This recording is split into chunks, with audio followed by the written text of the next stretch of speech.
வணக்கம். இது எஃப்னா தமிழ் டிவியின் இலங்கையின் இன்றைய காலை செய்திகள். இராஜாங்க அமைச்சர் டயானா கமகே நாடாளுமன்ற உறுப்பினர் பதவியை வகிக்க சட்ட ரீதியான தகுதி அற்றவர் என்று இலங்கையின் உயர்நீதிமன்றம் தீர்ப்பு வழங்கியிருக்கின்றது. இராஜாங்க அமைச்சரின் நாடாளுமன்ற உறுப்பினருமைக்கமைய எதிராக மனுவை மேன்முறையீட்டு நீதிமன்றம் நிராகரித்ததை எதிர்த்து தாக்கல் செய்யப்பட்ட மேன்முறையீட்டு மீதான விசாரணையில் இறுதி தீர்ப்பு வழங்கப்பட்டிருக்கின்றது. கடந்த பிப்ரவரி 13ஆம் தேதி விசாரணை முடித்த நீதியரசர்கள் அதன் தீர்ப்பை கால வரையறையின்றி ஒத்திவைத்தனர்.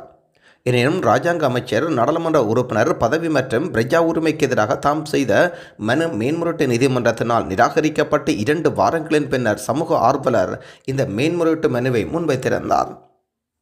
டயானா கமகே பலரை தனது மேன்முறையீட்டு பிரதிவாதிகளாக குறிப்பிட்டு இரட்டை குடியுரிமை பெற்றுள்ளதனால் டயானா கமகே நாடாளுமன்ற உறுப்பினை வகிக்க தகுதி அற்றவர் என்று தீர்ப்பளிக்குமாறு கூறியிருந்தார்.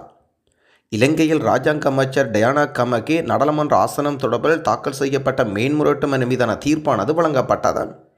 முன்னதாக இராஜாங்க அமைச்சர் நாடாளுமன்ற ஆசனத்தின் சட்டப்பூர்வ தன்மையை சவாலுக்கு உட்படுத்த நீதிப்பேரணை மனுவை நீதிமன்றம் நிராகரித்து தீர்ப்பு வழங்கியிருக்கின்றது. இந்த தீர்ப்பை எதிர்த்து சமூக ஆர்வலர் செய்த மேன்முறையீட்டு மனு தொடர்பில் உயர்நீதிமன்றம் தீர்ப்பு வழங்கப்பட்டன. பிரித்தானிய நாட்டவராக இருந்து கொண்டு இலங்கையின் கடவுச்சீட்டை பெற்றிருந்தார் என்ற குற்றச்சாட்டை டயானா கமக மீது சுமத்தப்பட்டிருந்தது. எனினும் இது நிரூபிக்கப்பட்டால் அவர் நாடாளுமன்ற உறுப்புரிமை இழக்க நேரிடும் என்பதும் குறிப்பிடத்தக்கது. வெளிநாட்டுக்கு வேலைவாய்ப்புக்காக சென்ற தமிழ் இளைஞன் உயிரிழப்பு. வெளிநாட்டு வேலைவாய்ப்புக்கு சென்ற தமிழ் இளைஞன் விபத்தின் காரணமாக உயிரிழந்திருக்கிறார்.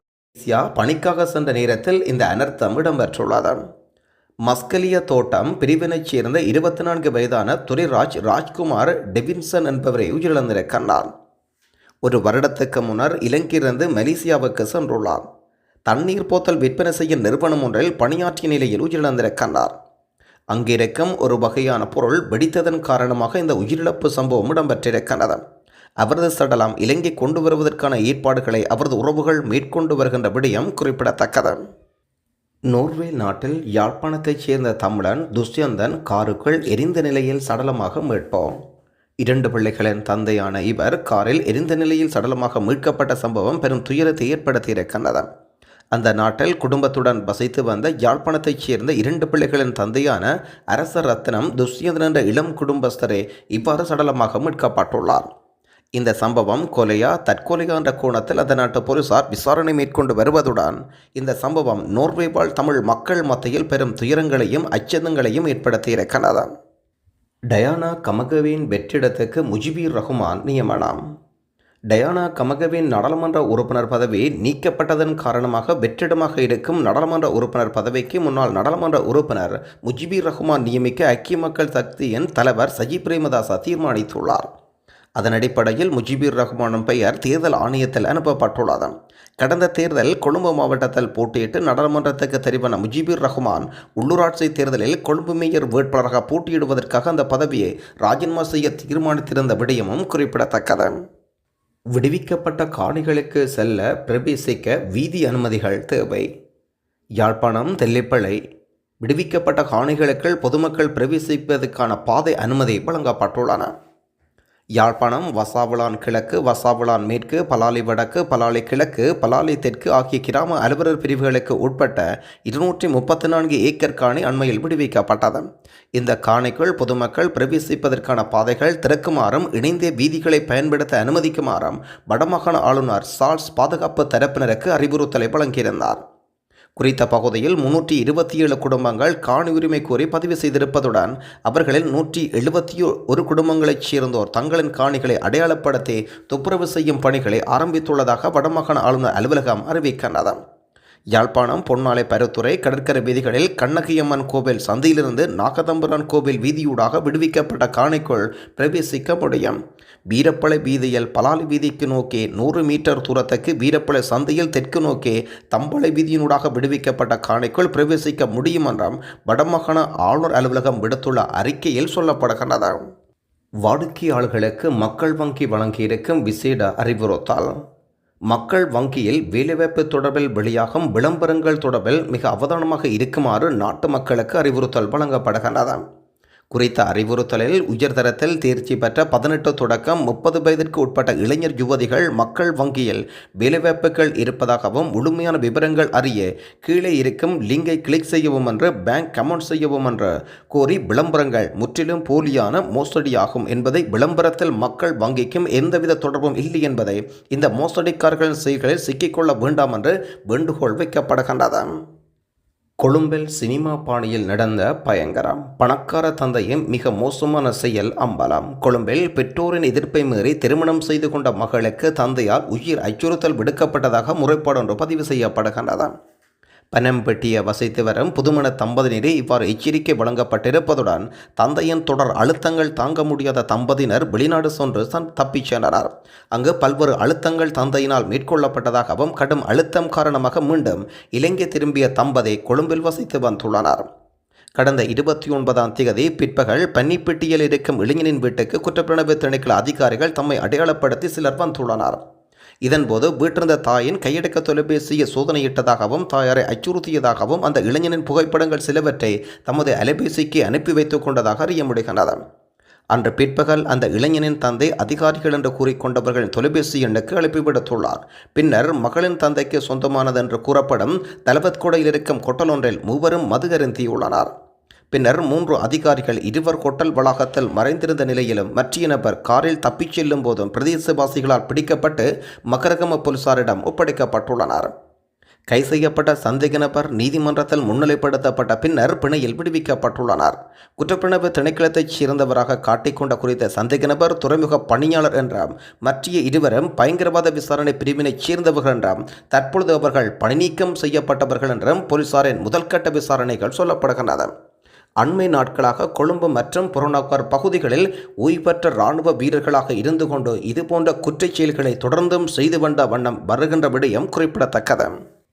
நாட்டினுடைய பொருளாதாரத்தை நிலைப்படுத்த எனது பணி தற்பொழுது முடிவுக்கு வந்ததாக அறிவித்திருக்கின்றார் ஜனாதிபதி. நாட்டினுடைய பொருளாதாரத்தை நிலைப்படுத்தும் பணி தற்பொழுது முடிவுக்கு வந்ததாகவும் அடுத்த கட்ட நடவடிக்கை குறித்து விசேட கவனம் செலுத்த வேண்டும் என்றும் ஜனாதிபதி ரணில் விக்ரமசிங்கே அறிவிக்கின்றார். பொருளாதாரத்தை மீட்பதே ஜனாதிபதி என்ற எனது பணி, அதாவது பொருளாதாரத்தை நிலைப்படுத்துவது, அந்த பாத்திரம் தற்பொழுது முடிவுக்கு வருகிறது. இனி அடுத்த கட்ட நடவடிக்கையில் விசேட கவனம் செலுத்த வேண்டாம். இனி இந்த பொருளாதார மாதிரியை தொடர முடியாது. இலங்கை நிச்சயமாக புதுப்பிக்கத்தக்க ஆற்றல் தேவைப்படுகிறது. அதில் ஒன்று காற்றின் மூலம் மின்சார உற்பத்தி செய்யும் காற்றாலை ஆற்றலாகும். அந்த மாகாணத்தில் வனவிலங்குகளுக்கு தீங்கு விளைவிக்காமல் அந்த ஆற்றலை உருவாக்க முடியும் என்பதில் நாங்கள் உறுதியாக இருக்கின்றோம். நாம் செல்ல வேண்டிய தூரம் வெகு தூரம் இருந்தாலும் இந்திய பிரதமர் மோடி வெளியிட்ட தொலைநோக்கு அறிக்கையின் அடிப்படையில் இந்தியாவுக்கு எரிசக்தி விற்பனை செய்வதை இலங்கை உள்ளடக்கியிருக்கிறது. தற்பொழுது அதற்காக இணைப்பை உருவாக்க ஒப்புக்கொண்டிருக்கின்றோம். அதானி குழுமத்துடன் முதல் ஒப்பந்தம் சில நாட்களுக்கு முன் முடிவடைந்ததாகவும் ஜனாதிபதி ரணில் விக்ரமசிங்கே அறிவித்திருக்கின்றார். பன்றி இறைச்சியுடன் சோறு சாப்பிட்ட பின்னர் சிறை கைதிகள் 2 பேர் உயிரிழப்பு சம்பவம் ஒன்று இடம்பெற்றுள்ளது. ஒருவர் மிகவும் ஆபத்தான நிலையில் கொழும்பு வைத்தியசாலையில் அனுமதி. பன்றி இறைச்சி சாப்பிட்ட மெகசின் சிறை கைதிகள் 2 உயிரிழந்திருப்பதுடன் மற்றொரு கைதி மிகவும் ஆபத்தான நிலையில் கொழும்பு தேசிய வைத்தியசாலையில் அனுமதிக்கப்பட்டுள்ளார். பொருளை திகிவளை பிரதேசத்தினைச் சேர்ந்த 2 உயிரிழந்திருப்பதுடன் ஐஸ் போதைப்பொருள் வைத்திருந்த குற்றத்தின் அடிப்படையில் இவர்கள் கைது செய்யப்பட்டிருப்பதாக பொருளை போலீசார் சந்தேகம் வெளியிடுகின்றனர். பொருளை போலீசாரினால் கைது செய்யப்பட்ட சந்தேக நபர் மெகசின் சிறைச்சாலையில் தடுத்து வைக்கப்பட்ட நிலையில் குறித்த கைதியின் வீட்டிலிருந்து பன்றி இறைச்சியுடன் சோறு பொதி கொண்டு வரப்பட்டது. இதை 15 கைதிகளுடன் சேர்ந்து சாப்பிட்டனர். அதன் பிறகு 3 கைதிகள் நோய்வாய்ப்பட்டு சிறைச்சாலை மருத்துவமனையில் அனுமதிக்கப்பட்டனர். இவர்களில் 2 கைதிகள் உயிரிழந்திருப்பதுடன் ஒருவர் மிகவும் ஆபத்தான நிலையில் கொழும்பு தேசிய வைத்தியசாலைக்கு மாற்றப்பட்டனர். இவ்வாறு இருப்பினும் பன்றி இறைச்சி கறியை உண்பதனால் ஏற்பட்ட ஒவ்வாமையா என்பது தொடர்பில் விசாரணை ஆரம்பிக்கப்பட்டிருப்பதுடன் சிறைச்சாலை ஆணையாளரும் ஊடக பேச்சாளருமான காமினி திசநாயக்க அறிவிக்கின்றார். எனினும் அதை உட்கொண்ட ஏனைய 12 பேரும் ஒவ்வாமை ஏற்படவில்லை என்று பேச்சாளர் கருத்து வெளியிடுகின்றார். இவ்வாறு இருப்பினும் இது தொடர்பான முதல்கட்ட விசாரணைகளை பொருளை போலீசார் மேற்கொண்டு வருவதுடன் உயிரிழந்தவர்களின் பிரேத பரிசோதனை போலீஸ் பிரேத அறையில் இடம்பெற்று கொண்டிருக்கின்றது. தாங்க முடியாத வெப்பநிலை காரணமாக யாழ்ப்பாணத்தில் 5 பேர் பரிதாபமாக உயிரிழப்பு. யாழ்ப்பாணத்தில் நிலவும் அதிக வெப்பநிலை காரணமாக 5 பேர் உயிரிழந்திருப்பதாக யாழ்ப்பாண வைத்தியசாலையின் மருந்து நிபுணர் பேரானந்த் ராஜா அறிவிக்கின்றார். யாழ்ப்பாணத்தில் தற்பொழுது அதிக வெப்ப காலநிலை காணப்படுகிறது. ஒரு மனித உடலானது 40 சென்டிகிரேட் அல்லது 105 பர்னைட் வெப்பத்தையே தாங்கும். அதனை தாண்டும் போது தீவிரமாக பாதிப்பு ஏற்படும். ஆனால் வியர்வை அதிகரிப்பு, வியர்க்குருக்கள் போடுதல் போன்றவை ஏற்படும். வியர்வை அதிகரிப்பினால் உடலின் நீரின் அளவு குறைவடைந்து மயக்கம் ஏற்படும். யாழ்ப்பாணத்தில் சிகிச்சை பெற்று வந்த சுமார் 5 பேர் வெப்பம் காரணமாக உயிரிழந்திருக்கின்றனர். அவர்களின் உயிரிழப்புக்கு அவர்கள் ஏற்கனவே இருந்த நோய் நிலைமையும் காரணமாக இருந்திருக்கிறது.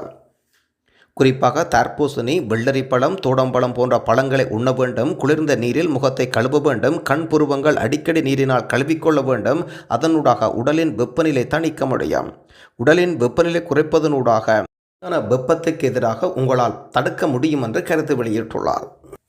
இலங்கை மத்திய வங்கியினால் இன்றைய தினம் வெளியீடு செய்யப்பட்டிருக்கும் நாணய மாற்று விகிதங்களின் பட்டியல். ஆஸ்திரேலியன் டாலர் 201 ரூபா, கனேடியன் டாலர் 222 ரூபா, யூரோ ஒன்றின் பெறுமதி 327 ரூபா, சிங்கப்பூர் டாலர் 225 ரூபா, ஸ்டேர்லிங் பவுண்ட் 380 ரூபா, சுவிஸ் பிராங்க் 336 ரூபா, ஐக்கிய அமெரிக்க டாலர் 303 ரூபா.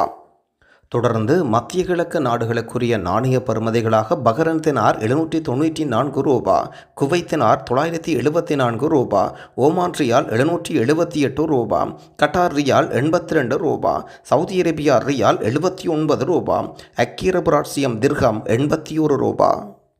மகாபலி அபிவிருத்தி என்ற பெயரில் நில ஆக்கிரமிப்பு யாழ்ப்பாணத்தில் வெடித்தது போராட்டம். வடமாகாண ஆளுநர் செயலகத்துக்கு முன்பாக மகாபலி அபிவிருத்தியின் பெயரால் மேற்கொள்ளப்படும் நில ஆக்கிரமிப்பை நிறுத்தக் கோரி கவனஈர்ப்பு போராட்டம் ஒன்று முன்னெடுக்கப்படுகின்றது. குறித்த போராட்டமானது முல்லைத்தீவின் கொக்குத்தொடுவாய், கொக்குளாய், கருணாங்கேணி பிரதேச மக்களினால் இன்று காலை 10 மணியளவில் மேற்கொள்ளப்பட்டிருந்தது. போராட்டத்தில் தமிழர்களின் பூர்வீக காணிகளை அபகரிக்காதே, மகாபலி திட்டத்தை எமது மண்ணில் நிறுத்து, எமது வாழ்வாதாரத்தை பறிக்காதே, மகாபலி அபிவிருத்தி முல்லைத்தீவில் பௌத்தமயமாக்கலுக்கா போன்ற வாசகங்கள் எழுதப்பட்ட பதாகைகள் தாங்கியவாறு மக்கள் போராட்டத்தில் ஈடுபட்டனர். இதனைத் தொடர்ந்து மகாபலி நில ஆக்கிரமிப்பு தொடர்பாக ஆளுநரின் செயலாளரிடம் மனு ஒன்றும் கையளிக்கப்பட்டது. சீனாவில் 130 கோடி பார்வைகளை கவர்ந்த இலங்கை இளைஞன்.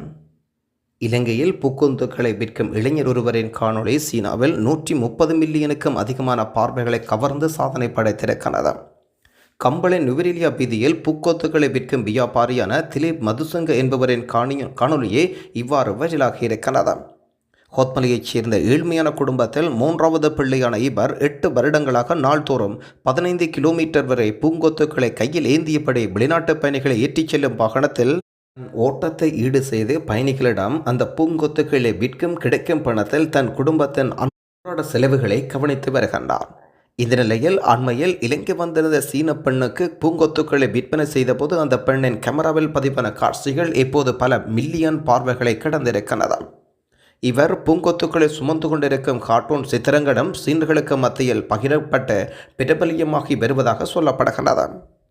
உலகில் அதிக நேரம் உறங்கும் மக்கள் இலங்கைக்கு 3வது இடம். உலகில் அதிக நேரம் உறங்கும் நாடுகளின் தரவரிசையில் இலங்கைக்கு 3வது இடம் பிடித்திருக்கிறார். அதன் அடிப்படையில் இலங்கையில் வாழும் மக்கள் சராசரியாக இரவில் 8 மணி நேரம் உறங்குவதாக பதிவு செய்யப்படுகின்றது.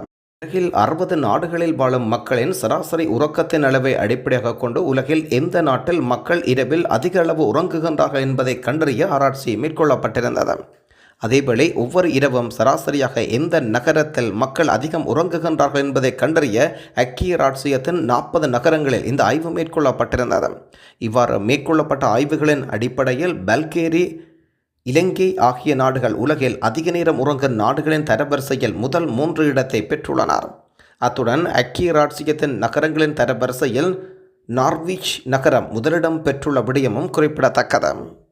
மொட்டு காட்சியின் முக்கியஸ்தர்களுக்கு விசேட அழைப்பு.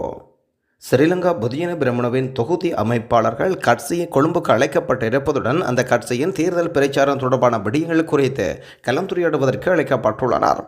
கட்சியின் தலைவர் பசல் ராஜபக்ச தலைமையில் நெலும் மாவட்டத்தில் அமைந்திருக்கும் கட்சி அலுவலகத்தில் இந்த விசேட சந்திப்புகள் இடம்பெற்றுக் கொண்டிருக்கின்றன. இதேவேளை ஸ்ரீலங்கா பொதுஜன பிரமுனவின் பாராளுமன்ற குழுவுக்கும் பசல் ராஜபக்சவுக்கும் இடையில் நேற்று கலந்துரையாடல் ஒன்று இடம்பெற்றிருந்தது. இதன்போது இந்த மாத இறுதியில் கிராம மட்டத்தில் கட்சியின் தேர்தல் பிரச்சாரத்தை ஆரம்பிக்க தீர்மானம் மேற்கொள்ளப்பட்டிருப்பதாகவும் அறிய முடிகின்றது. இலங்கையின் கடன் சுமையை 17 பில்லியன் அமெரிக்க டாலர்களாக குறைக்க முடியும் அலி சஃப்ரே. வெளிநாட்டு கடன் மறுசீரமைப்பு செயல்முறையை ஜூன் மாதத்துக்குள் நிறைவு செய்ய அரசாங்கம் எதிர்பார்க்கின்றது. முழுமையான கடன் மறுசீரமைப்பு பணிகள் வெற்றிகரமாக முன்னெடுப்பதன் மூலம் இலங்கையின் கடன் சுமையை 17 பில்லியன் அமெரிக்க டாலர்களாக குறைக்க முடியும் என்ற வெளிநாட்டு அலுவல்கள் அமைச்சர் ஜனாதிபதி சட்டத்தரணி அலி சப்ரி அவர்கள் அறிவித்திருக்கின்றார். நன்றி.